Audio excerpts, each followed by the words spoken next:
Hello, I am Katina Horton, the Love and Freedom Toxic Relationship Recovery Coach. And today's Bible teaching is entitled 3 Mindsets That Are Developed from a Spirit of Lack, Part 3. And so the third mindset that we are going to talk about today is the fixed mindset, right? And so let's dissect those two words first of all. Fixed mindset. To be fixed is to have a situation where something has been set, right? And there's no changing it, okay? It's like they said, it's set in stone. And there's no changing it, right? And then when you have your mindset involves how you think and how you process emotional, mental, physical, spiritual, relational, and financial reality. Now I want you to think about thermostats, right? When you have a thermostat can be set on fixed, where the only person that can touch it would be the maintenance crew, right? And then you got some game systems that are fixed, right? Only one person per day is going to win a prize.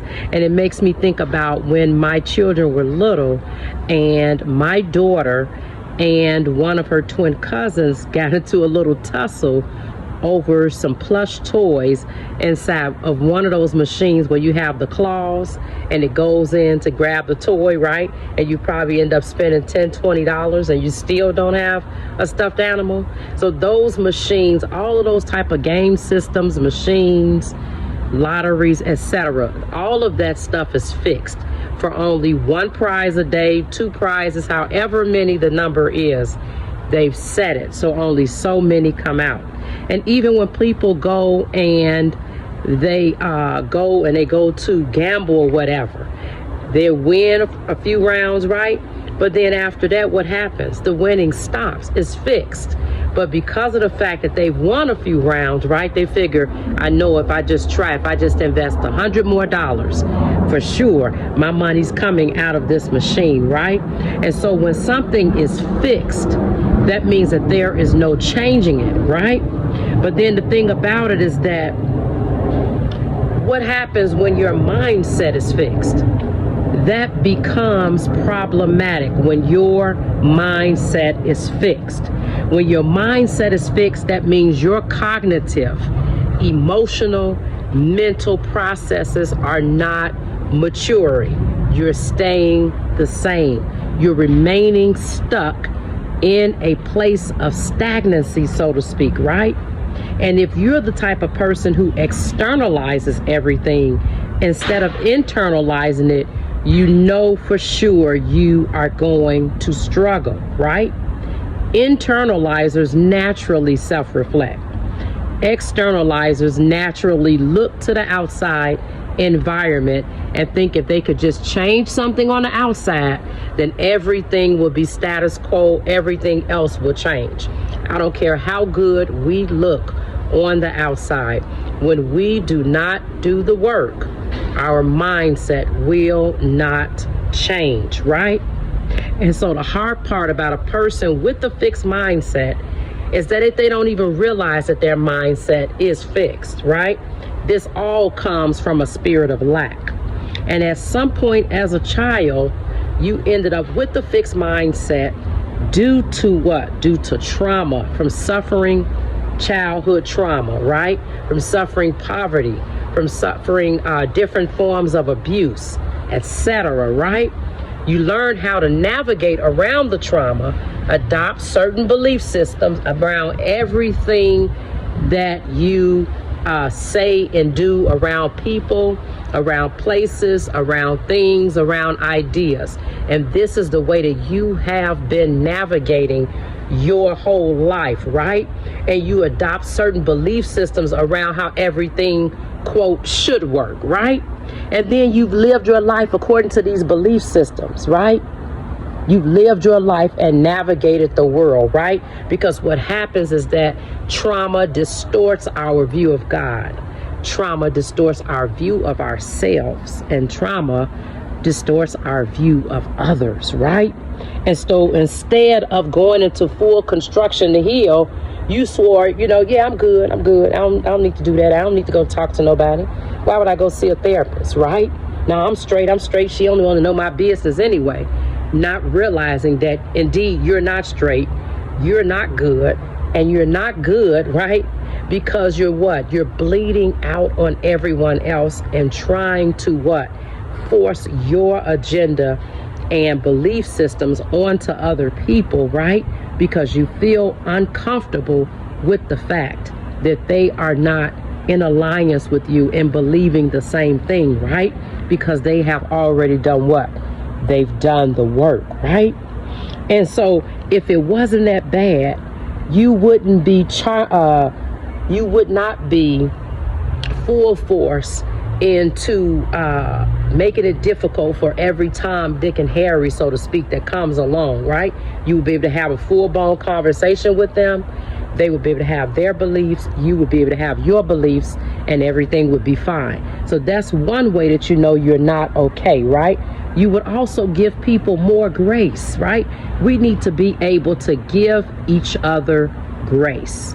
And when we get to the point where we cannot give another individual grace and we prefer judgment over grace, that's when we know 9 times out of 10, we're dealing with fixed mindsets, right? And then when you can't have more grace, when your entire soul is operating from a spirit of lack, right? From the time that you entered the world all the way through now, when your soul is operating from a spirit of lack, that means you're also what? Operating from a spirit of envy. That seed of envy is attached to lack. We start saying things like what? Well, she thinks she all of that anyway. He think he all of that because he did all his healing work and because he knows all of this, that, and the other now. No, people are not walking around thinking that they're all of that because they have done their work, right? People are walking around by the grace of God, knowing that if it wasn't for the power of God, that they would not be where it is that they are now. And they know it's only by God's grace that they've been able to walk through the healing to wholeness, right? They know that. And it says in John 10:10 that the thief cometh but for to steal and to kill and to destroy. I am come that they might have life and that they might have it more abundantly. So if we want to have abundant life, we can't have a fixed mindset. We can't do both, right? We can't have all of these belief systems that's supporting a fixed mindset and think that we're going to be able to live abundantly. It just does not work like that, right? And so what happens is that a fixed mindset places rigidity / inflexibility inside of your soul. And it's hard for people to work on projects with you because it's your way or the highway.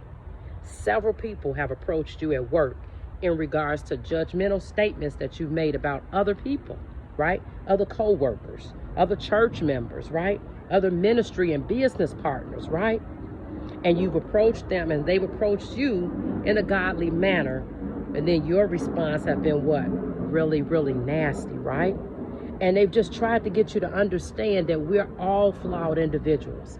No individual is better than or worse than any other individual. It's all by the grace of God, right? And everybody has some kind of brokenness going on, something that they had to do what? To overcome. But when we have these fixed mindsets, that means we've decided that we think that we don't have any problems, right? And that we are just fine just the way we are, right? And one of the ways of finding out whether we're okay, find 5 people that you trust and ask them, how do you experience me? Out of all kind of honesty, how do you experience me? And then along with that, not doing what? Ripping through their soul with defensiveness because of whatever response that they give you, right? Coming from a place of what? Yes, but the grace of God. If it had not been for God's grace, right? And a lot of times when we approach people who have fixed mindsets, and we try to talk to them about the issues, even in love, the defensiveness is so strong that we can't even get out whatever it is we want to get out, right? Or they start saying, yeah, I understand what you're saying. I do realize that, yeah, but, and then they don't change. The yeah, but just becomes yeah, but, and it goes back to what? Gossiping, judging, criticizing, condemning other people, right? And the yeah, but also shows what? A lack of self-awareness. The more we are aware of our own proclivities and our own tendencies, our own sin, right, then we can be compassionate. We can exhibit humility, right? We can be empathetic towards other people. Now, in the scripture over in John, the 5th chapter, it says, after this, there was a feast of the Jews, and Jesus went up to Jerusalem. Now, there is at Jerusalem by the sheep market a pool, which is called in the Hebrew tongue Bethesda, having 5 porches. In these lay a great multitude of impotent folk, of blind, halt, withered, waiting for the moving of the water. For an angel went down at a certain season into the pool and troubled the water. Whosoever then first after the troubling of the water stepped in was made whole of whatsoever disease he had. And a certain man was there, which had an infirmity 38 years. So he was there for a long time in his state.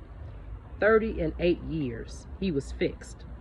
When Jesus saw him lie and knew that he'd been there a long time in that case, he said unto him, Wilt thou be made whole? The impotent man answered him, Sir, I have no man, when the water is troubled, to put me into the pool. But while I am coming, another steppeth down before me. Jesus said unto him, Rise, take up thy bed, and walk. And immediately the man was made whole, and took up his bed, and walked. And on the same day was the Sabbath. The Jews therefore said unto him that was cured, It is the Sabbath day, it is not lawful for thee to carry thy bed. So when we look at that story, we got, of course, the Pharisees and the Jews who were more worried about the rules than about his salvation, right? About his healing. And we got a man whom, when Jesus asked, Will thou be made whole? He went into what? That fixed mindset mode and started talking about who wasn't there to put him in and all of that, right? As soon as we cannot answer somebody else's question, or we answer someone else's questions with blame and shame, it's a sign of emotional immaturity. It's a sign of fixed mindset coming from a place of lack, right? And remember, with lack, that means we're what? We're on that hamster wheel for love, approval, comfort, and knowledge addictions. And we keep going round and round and round, thinking that those 4 are going to be the solutions to our problems. It's only going to be doing what? Be the solution to what? Being more of reinforcement of the seed of envy, right? Anytime we want to carry around a mat instead of doing the work, we have to stop and ask ourselves, where are you? Just like God asked Adam in the Garden of Eden, where are you? And then also think about, I want to challenge you to think about, this man was 38 years on this mat, right? He had a mat of blame and a mat of codependency. What mats are you lying down on that you've been on for 38 years with your fixed mindset and your spirit of lack, right? Rise up, take up your bed, and walk. Again, I am Katina Horton, the Love and Freedom Toxic Relationship Recovery Coach. Until next time, be blessed.